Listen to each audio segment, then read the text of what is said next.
নমস্কার বন্ধুরা, দীপাস কিচেনে আপনাদের সবাইকে স্বাগত। আজকে আমি ভুনা খিচুড়ি করব, সেটাই আপনাদের সাথে শেয়ার করব মাংস দিয়ে।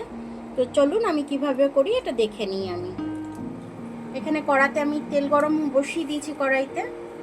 তো তেলটার মধ্যে আমি আলুটা ভেজে নেব।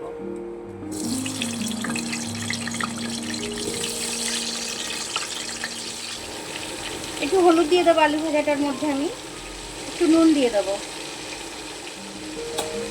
একটু নেড়ে মিশিয়ে নেবো। পেঁয়াজ কেটে নিয়েছি আমি, একটু রাফলি বড় বড় করে কেটে নিয়েছি। অল্প পেঁয়াজ এটার মধ্যে আমি দিয়ে দেবো। একটু লঙ্কার গুঁড়ো দিয়ে দেবো মাংসটার মধ্যে। আমি যেরকম ঝাল খাবেন আপনারা সেরকম ঝাল আপনারা দিয়ে নেবেন। আমি নুনটা দিয়ে দিচ্ছি। নুনটা দিয়ে আমি একটু ম্যারিনেট করে রেখে দেব। এটা যতক্ষণ আমার আলুটা ভাজা হচ্ছে ততক্ষণ এটা একটু ম্যারিনেট করে রেখে দেবো। যতটা জিরে গুঁড়ো লাগবে আমি জিরে গুঁড়োটা 2-3 চামচের মতো দিয়ে দিচ্ছি। একটু ধনে গুঁড়ো দিয়ে দিচ্ছি, একটু কাশ্মীরি লাল লঙ্কা দিয়ে দিচ্ছি কালারের জন্য। একটু তেল দিয়ে দেবো আমি এটার মধ্যে। এবার এটাকে আমি ভালো করে মিশিয়ে নেব। আচ্ছা, আমি এর মধ্যে চালটা নিয়ে নিচ্ছি। গোবিন্দভোগ চাল নিয়ে নিয়েছি আমি। মুগের ডাল নিয়ে নিলাম, মুসুর ডাল নিয়ে নিলাম।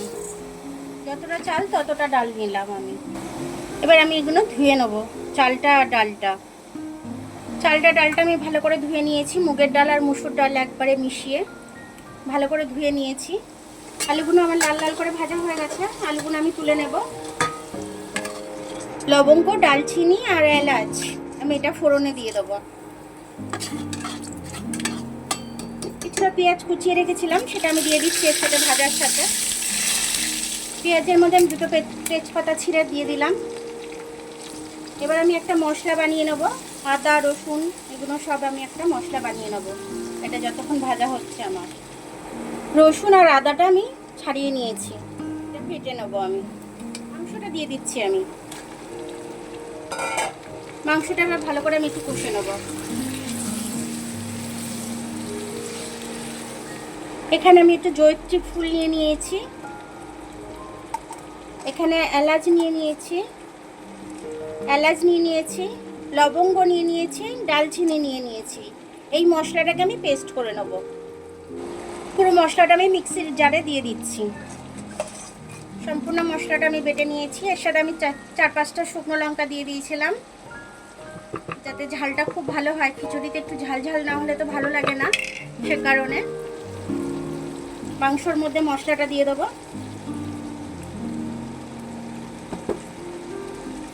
আর মাংসটাকে ভালো করে কষে নেবো আমি।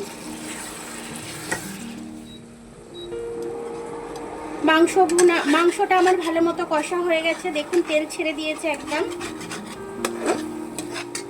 এবার আমি রাইসটা ধুয়ে রেখেছি, ডাল 2 রকম ডাল আর চাল, এটাকে আমি দিয়ে দেবো, দিয়ে সাথে ভেজে নেব।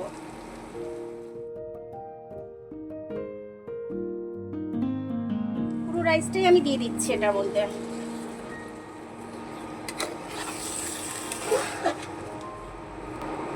স্বাদ অনুযায়ী একটু নুন দিয়ে দেবো।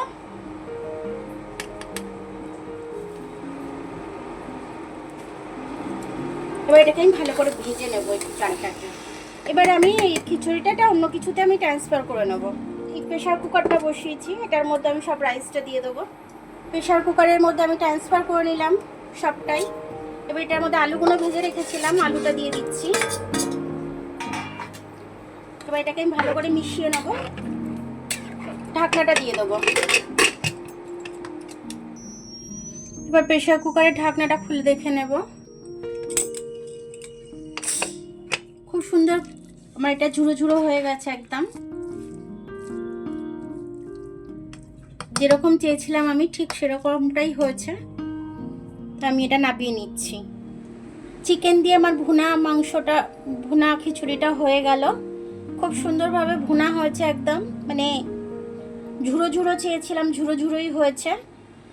তো আপনারা এরকম করে করে খেয়ে দেখবেন। বর্ষাকাল আর এরকম বর্ষার সময় এরকম রাত্রেবেলা এরকম ঝুড়ো ঝুড়ো চিকেন দিয়ে মানে মানে এত সুন্দর গন্ধ বেরোচ্ছে, আমি কথা বলতে পারছি না।